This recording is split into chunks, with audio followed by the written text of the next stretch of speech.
Ya baik, Bismillahirrahmanirrahim.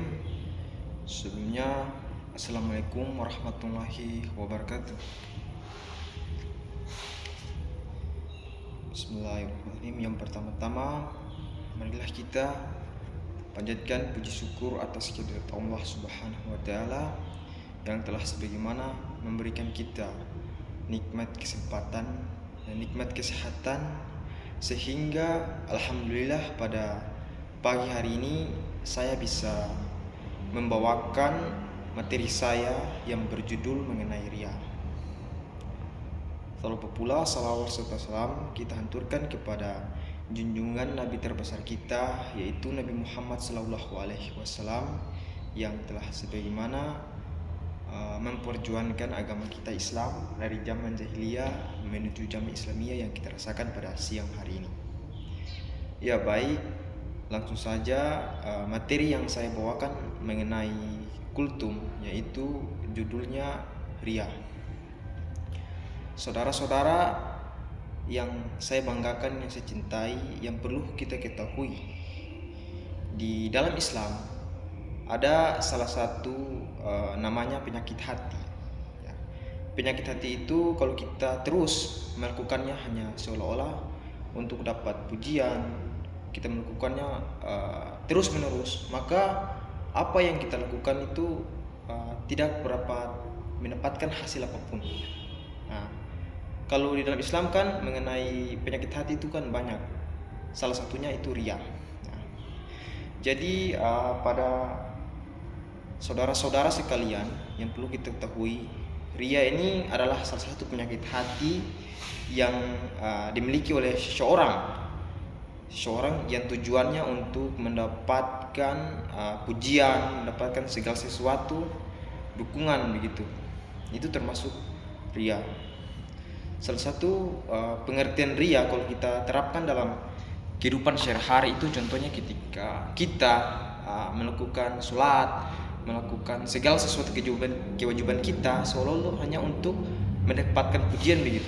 Contohnya seperti saya, ketika saya sholat, tujuannya saya tuh untuk bisa mendapatkan pujian dari teman saya. Itu kalau saya punya tujuannya untuk riya, maka sia-sia yang saya lakukan itu termasuk riya. Jadi saya harapkan pada saudara-saudara, teman-teman sekalian, kita jangan sekali-sekali melakukan salah satu perbuatan yang hanya untuk dapat dinilai dan dapat pujian bagi seseorang. Karena itu sia-sia yang apa kita lakukan itu. Baik, riya ini kalau kita melihat di dalam kehidupan sehari-hari itu sangat banyak sekali kalau kita banyak sekali kalau kita lihat, tetapi tanpa kita tidak menyadari begitu, saudara-saudara. Contohnya riya itu dia terbagi dalam beberapa macam. Yang pertama kalau saya ingat itu riya suara. Suara itu ketika kita contohnya ketika kita membaca Al-Quran. Ketika kita membaca Al-Quran, mereduhkan suara, tujuannya supaya teman-teman menganggap wah suaranya bagus, itu termasuk riya. Kan kebanyakan kan kalau kita lihat orang ketika baca Al-Quran, ketika imam di masjid apapun ataupun baca Al-Quran, ketika tidak ada orang maka suaranya kurang merdu. Tetapi ketika ada teman lewat ataupun saudara-saudara kerabatnya lewat, maka dia sengaja melakukan suaranya bagus. Nah, itu termasuk riya suara begitu. Tujuannya supaya teman-teman bisa dipuji begitu. Yang kedua riya pakaian juga. Teman-teman yang perlu kita ketahui maupun saudara-saudara, pakaian juga dia termasuk golongan riya juga. Ketika contohnya seorang wanita melakukan pakaian kerudung, tujuannya supaya di hadapan masyarakat wah perempuannya tuh alim, soleha begitu. Itu termasuk riya. Jadi kalau kita melihat, kalau kita berpakaian, misalnya saya berpakaian takwa baju koko ya, tujuannya supaya di hadapan teman-teman, di hadapan saudara-saudara itu supaya saya ini orangnya alim. Itu termasuk riya berpakaian. Banyak sekali kalau kita melihat dalam kehidupan sehari-hari mengenai ria. Teman-teman, ria ini salah satu perbuatan syirik kecil, ya. Sampai-sampai Nabi Muhammad tidak menyukai orang-orang yang melakukan perbuatan ria ini. Jadi berdampak sekali kalau kita melakukan ria ini, maka amal ibadah yang kita lakukan itu sia-sia, begitu kan. Kadang kan kalau kita melihat ada orang sholat, ada orang yang puasa. Ketika dia berpuasa itu maka dia tunjukkan bahwa saya puasa begini, itu termasuk ria, sia-sia yang apa yang dia lakukan, untuk amal ibadah yang dia lakukan, begitu. Jadi apa sih dampak ria bagi kita yang melakukannya itu?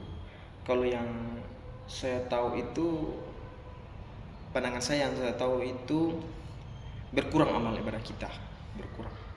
Maka sia-sia yang kita lakukan, apa yang kita lakukan, kewajiban kita hanya tujuannya untuk mendapatkan pujian itu. Jadi yang saya harapkan pada kerabat-kerabat, pada sahabat-sahabat, saudara-saudara, marilah kita sama-sama untuk menjauhkan diri terhadap perbuatan ria ini, karena ini adalah salah satu perbuatan yang tidak terpuji, perbuatan yang sangat tidak disukai oleh Allah Subhanahu wa taala. Jadi bagaimana sih cara kita untuk bisa terhindar dari perbuatan ria? Nah, teman-teman, kalau kita untuk bisa terhindar dari perbuatan ria, maka kita melakukan sesuatu itu harus dengan hati yang ikhlas, gitu. Hati yang ikhlas, seolah-olah saya melakukan ini bukan hanya untuk dapat pujian, tapi dengan hati yang ikhlas. Itu supaya kita terhindar dari perbuatan ria, gitu. Mungkin itu saja saudara-saudara, sahabat-sahabat, yang saya bawakan materi pada pagi hari ini mengenai judul ria. Mungkin ada perkata kesalahan kata yang saya ungkapkan mengenai materi ini, mohon dimaafkan, karena setiap manusia pasti tidak lumpuh dari kesalahan. Akhir kata dari saya, sebelum saya tutup, saya mengungkapkan satu kata dari Imam Syafi'i yang mengatakan bahwasanya jika Anda tidak bisa menahannya pahitnya belajar, maka Anda harus siap menahannya perihnya kebodohan.